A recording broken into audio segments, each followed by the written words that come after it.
ओम शांति। 16 फरवरी 2023 के बाबा के महावाक्य सुनेंगे। बाबा क्या कहते हैं? प्रातः मुरली ओम शांति बाप दादा। बाबा कहते हैं, मीठे बच्चे, अब अशरीरी होकर घर जाना है। इसलिए जब किसी से बात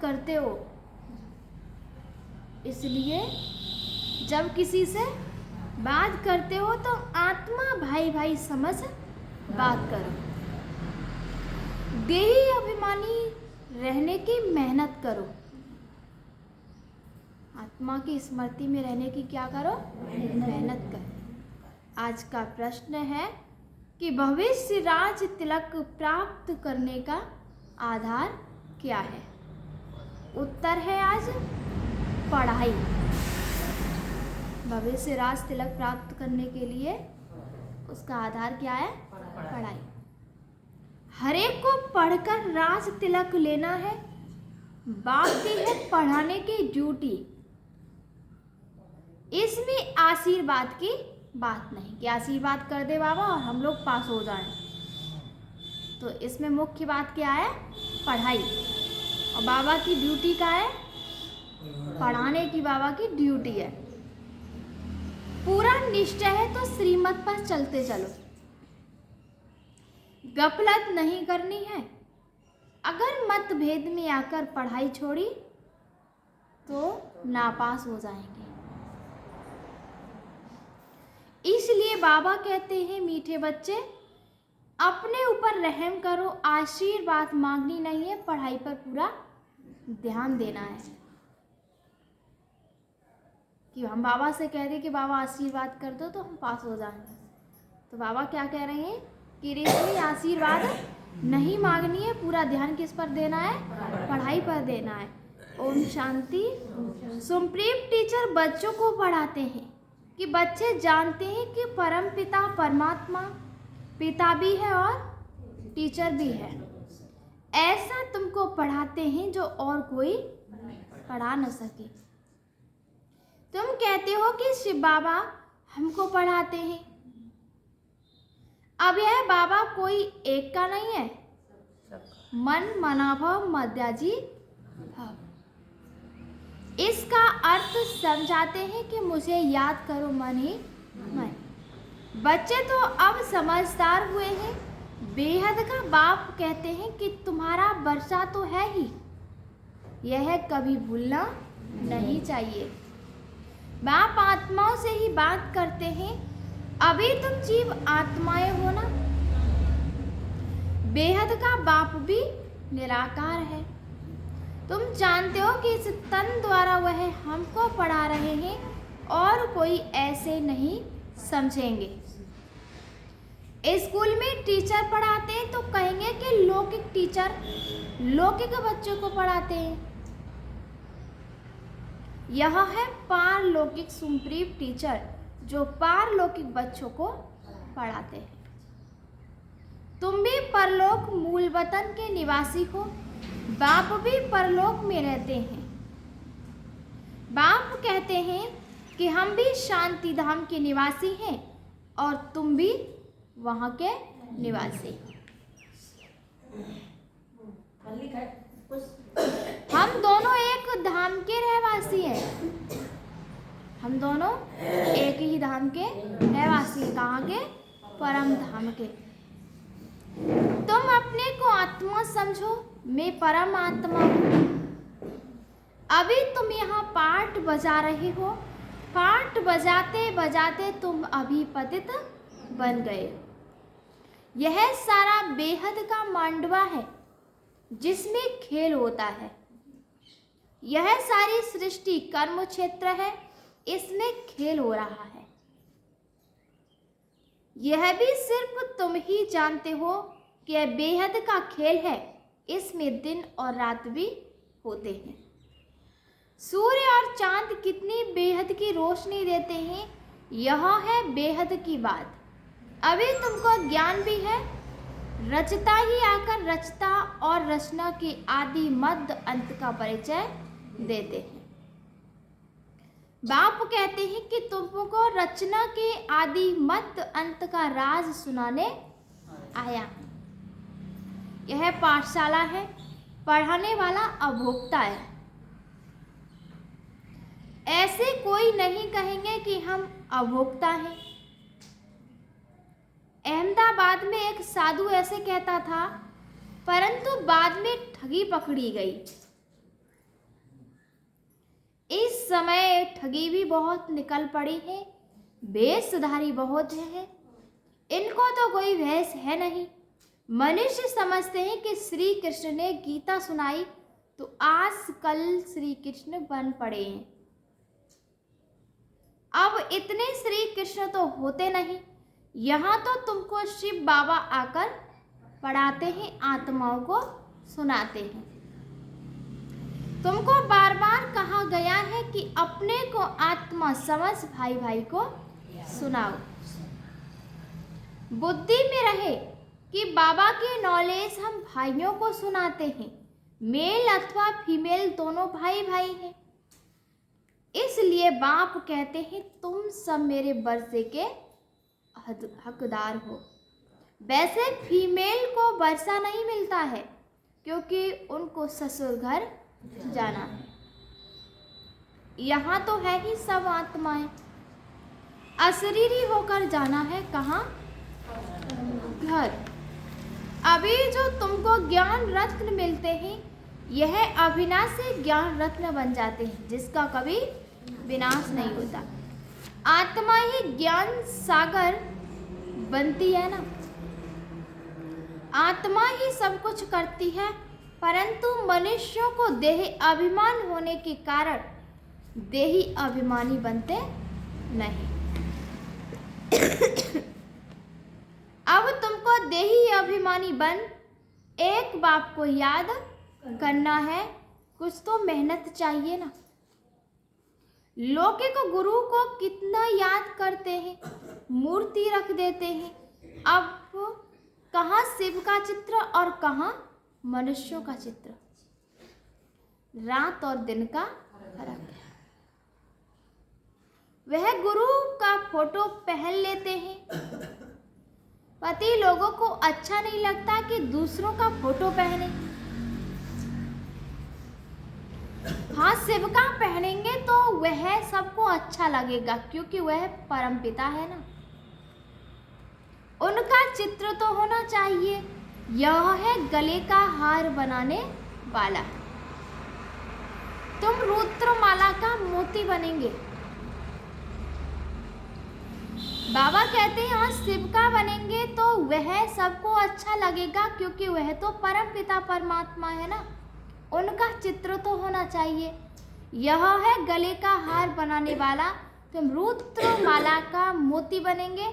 यूं तो सारी दुनिया रुद्रमाला भी है, प्रजापिता ब्रह्मा की माला भी है, ऊपर में सिजरा है। यह है हद का सिजरा और यह है बेहद का। जो भी मनुष्य मात्र ही सबकी माला है। आत्मा कितनी छोटे से छोटी बिंदी है, बिल्कुल छोटी बिंदी है। ऐसे ऐसे बिंदी देते जाओ तो अनगिनत हो जाएगी। गिनती करते करते थक जाएंगे। परंतु देखो आत्मा का झाड़ कितना छोटा है। ब्रह्म तत्व में बहुत थोड़ी जगह में रहती है। वह फिर यहाँ आती है पार्ट बजाने। तो यह फिर कितनी लंबी चौड़ी दुनिया है। कहाँ कहाँ एरोप्लेन में जाते हैं, वहाँ फिर एरोप्लेन आदि की दरकार नहीं। आत्माओं का छोटा सा झाड़ है, यहाँ मनुष्यों का कितना बड़ा झाड़ है। यह सब ही प्रजापिता ब्रह्मा की संतान, जिसको कोई एडम और कोई आदि देव कहते हैं। मेल फीमेल तो जरूर है। तुम्हारा है प्रवृत्ति मार्ग, निवृत्ति मार्ग का खेल होता नहीं। बाबा कहते हैं कि एक हाथ से क्या होगा, दोनों पहिए चाहिए। दोहे तो आपस में रेस करते हैं और दूसरा पहिया साथ नहीं देता तो ढीले पड़ जाते हैं। परंतु एक के कारण ठहर नहीं जाना चाहिए। पहले पवित्र प्रवृत्ति मार्ग था, फिर होता है अपवित्र, गिरते ही जाते हैं। तुम्हारी बुद्धि में सारा ज्ञान है, यह झाड़ कैसे बढ़ता है, कैसे एडिशन होती जाती है, ऐसा झाड़ कोई निकाल ना सके। कोई की बुद्धि में रचना के आदि मध्य अंत का नॉलेज है ही नहीं, इसलिए बाबा ने कहा था कि यह लिखो कि हमने रचता द्वारा रचता और रचना की नॉलेज का अंत पाया है। वह तो न रचता को जानते हैं न रचना को। अगर परंपरा या ज्ञान चला आता तो कोई बतावे ना, सिवाय तुम ब्रह्मा कुमार कुमारियों के कोई बता न सके।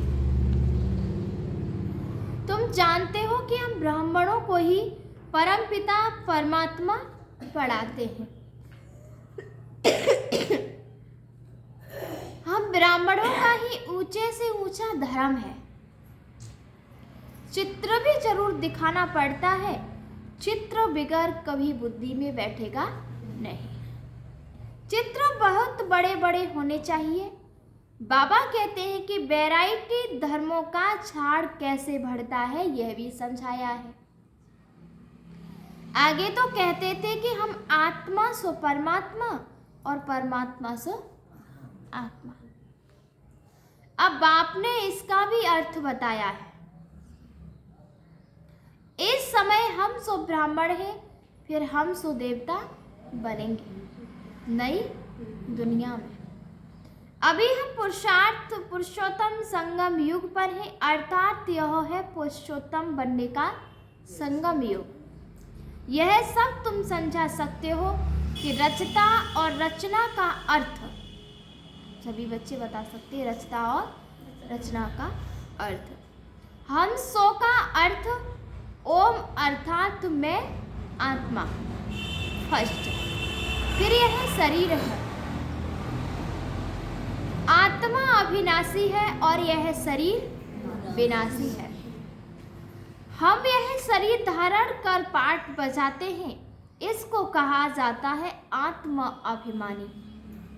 हम आत्मा फलाना पाठ बजाती हैं, हम आत्मा यह करती हैं, हम आत्मा परमात्मा के बच्चे हैं। कितना वंडरफुल ज्ञान है। यह ज्ञान बाप में ही है, इसलिए बाप को ही बुलाते हैं। बाप है ज्ञान का सागर, उनकी भेंट में फिर है अज्ञान के सागर। आधा कल्प है ज्ञान और आधा कल्प है अज्ञान। ज्ञान का किसी को पता ही नहीं। ज्ञान कहा जाता है रचता द्वारा रचना को जानना। तो जरूर रचता में ही ज्ञान है ना, इसलिए उनको क्रिएटर कहा जाता है। मनुष्य समझते हैं कि क्रिएटर ने यह रचना रची है। बाप समझाते हैं कि यह तो अनादि बना बनाया खेल है। कहते हैं कि पतित तो पावन आओ, तो रचता कैसे कहेंगे? रचता तब कहे जब प्रलय हो फिर रचे। बाप तो पतित दुनिया को पावन बनाते हैं। बाबा पतित दुनिया को पावन बनाते। तो यह सारे विश्व का जो झाड़ है, उनके आदि मध्य अंत को तो मीठे मीठे बच्चे ही जानते हैं। जैसे माली हरेक बीज और झाड़ को जानते हैं ना,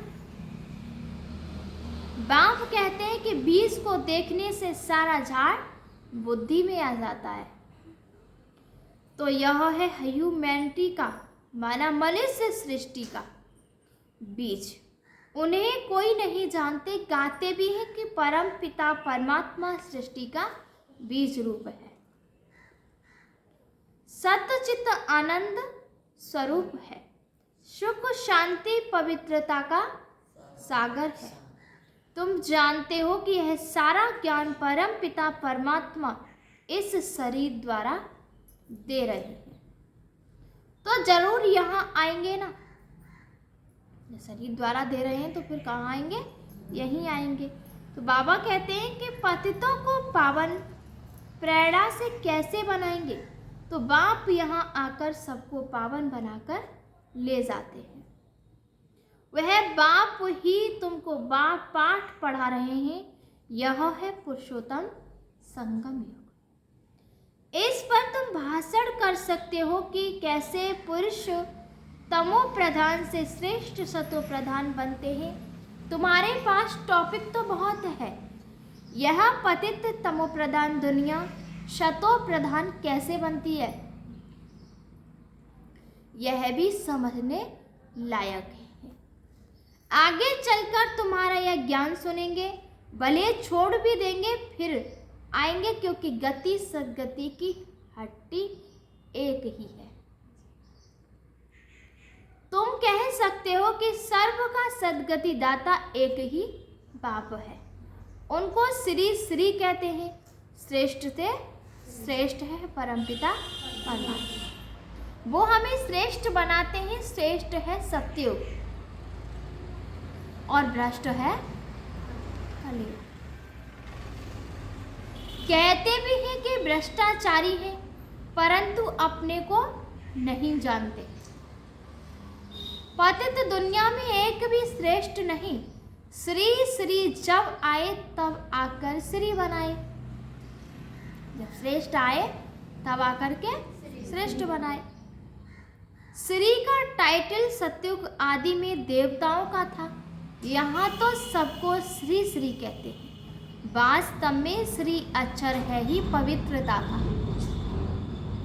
दूसरे धर्म वाले कोई भी अपने को श्री नहीं कहते। श्री पोप कहेंगे क्या? यहाँ तो सबको कहते रहते हैं। कहाँ हंस मोती चुंगने वाले और कहाँ बुगले गंध खाने वाले। फर्क तो है ना। यह देवताएं ही फूल, वह है गार्डन ऑफ अल्लाह। बाप तुमको फूल बना रहा है। बाकी फूलों में वैरायटी है। सबसे अच्छा फूल है किंग फ्लावर। इस लक्ष्य में नारायण को नई दुनिया का किंग क्वीन फ्लावर कहेंगे। तुम बच्चों को आंतरिक खुशी होनी चाहिए। इसमें बाहर का कुछ करना नहीं होता। यह बत्तियां आदि जलाने का भी अर्थ चाहिए। शिव जयंती पर जलानी चाहिए। दिवाली पर लक्ष्मी का आह्वान करते हैं, उनसे पैसे मांगते हैं। जबकि भंडारा भरने वाला तो शिव भोला भंडारी है। तुम जानते हो कि शिव बाबा द्वारा हमारा अखुट खजाना भर जाता है। यह ज्ञान रत्न धन है। वहां भी तुम्हारे पास अथाह धन रहता है। नई दुनिया में तुम माला माल हो जाएंगे। सतयुग में ढेरों के ढेर हीरे जवाहरात थे, फिर वो ही होंगे। मने से मूझते हैं। यह सब खत्म होगा, फिर कहाँ से आएगा? खानियां खुद गई, पहाड़ियां टूट गई, फिर कैसे होगी बोलो? हिस्ट्री रिपीट होती है ना। जो कुछ था सो फिर रिपीट होगा। तुम बच्चे पुरुषार्थ कर रहे हो स्वर्ग का मालिक बनने के लिए। वह कह रहे हैं कि तुम क्या कर रहे हो? पुरुषार्थ कर रहे हो स्वर्ग का मालिक बनने के लिए। स्वर्ग की हिस्ट्री ज्योग्राफी फिर रिपीट होगी।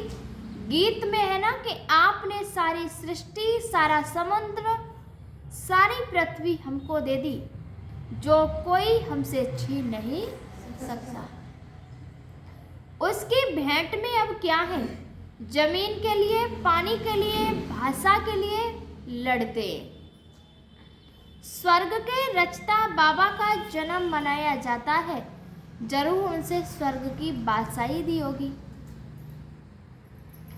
अब तुमको बाप पढ़ा रहे हैं, तुमको इस शरीर के नाम रूप से न्यारा हो अपने को आत्मा समझना है, पवित्र बनना है, या तो योग बल से या तो सजाएं खाकर। फिर पद भी कम हो जाता है। स्टूडेंट की बुद्धि में रहता है ना कि हम इतना मर्तबा पाते हैं, टीचर ने इतना पढ़ाया, फिर टीचर को क्या देते हैं? सौगात देते हैं। यह तो बाप तुमको विश्व का मालिक बनाते हैं, तो तुम फिर भक्ति मार्ग में उनको याद करते रहते हो। बाकी बाप को आप सौगात क्या देंगे? यहाँ तो जो कुछ देखते हो वह रहना नहीं है। यह तो पुरानी छीछी दुनिया है, तब तो मुझे बुलाते हो। बाप तुमको पति से पावन बनाते हैं, इस खेल को याद करना चाहिए। मेरे में रचना के आदि मध्य अंत की नॉलेज है जो तुमको सुनाता। तुम अब सुनते हो फिर भूल जाते हो। 5000 वर्ष के बाद फिर चक्र पूरा होगा। तुम्हारा पाठ कितना लवली है। तुम शतो प्रधान व लवली बनते हो, फिर शतो प्रधान बाबा कहते हैं कि तमो प्रधान भी तुम ही बनते हो। शतो प्रधान भी तुम ही बनते हो और तमो प्रधान भी तुम ही बनते हो। तुम ही बुलाते हो कि बाबा आओ, अब मैं आया हूँ। अगर निश्चय है तो श्रीमत पर चलना है, गफलत नहीं करनी चाहिए। कई बच्चे मतभेद में आकर पढ़ाई छोड़ देते हैं। श्रीमत पर नहीं चलेंगे, पढ़ेंगे नहीं तो नापास भी तुम ही होंगे। बाप तो कहते हैं कि अपने पर रहम करो। हर एक को पढ़कर अपने को राष्ट्र तिलक देना है। बाप को तो है पढ़ाने की ड्यूटी, इसमें आशीर्वाद की बात नहीं। फिर तो सभी पर आशीर्वाद करनी पड़े। यह कृपा आदि भक्ति मार्ग में मांगते, कृपा आशीर्वाद भक्ति मार्ग में मांगते, यहाँ वह बात नहीं। अच्छा, मीठे मीठे स्किल दे बच्चों प्रति माता पिता बाप दादा का याद प्यार और गुड मॉर्निंग। रूहानी बाप की रूहानी बच्चों को नमस्ते। हम सभी रूहानी बच्चों की रूहानी माता पिता बाप दादा को याद प्यार और गुड मॉर्निंग।